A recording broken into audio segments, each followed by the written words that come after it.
Nick used to believe Cly loved her more than anything. But lately, she wasn't sure. The vlogs were getting views. The likes were up. But the love? It felt quiet. So she planned a final test. One bush vlog, deep into the hills, where no Wi-Fi could save him from truth. She flirted with the moment. With the camera. With Bigfoot jokes. Even the rice and jerk. And Cly? He smiled, then walked off. Didn't say a word. Nick stayed, laughing, acting like she didn't care.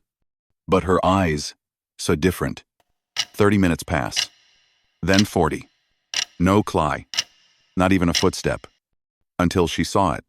Carved into a tree. K+N equals forever. Beneath it a necklace. The one she said she liked in episode 2. The one he said he couldn't afford. Turns out, he was saving for it this whole time. He came back with a flower and a bottle of river water. Me not talk much, he said.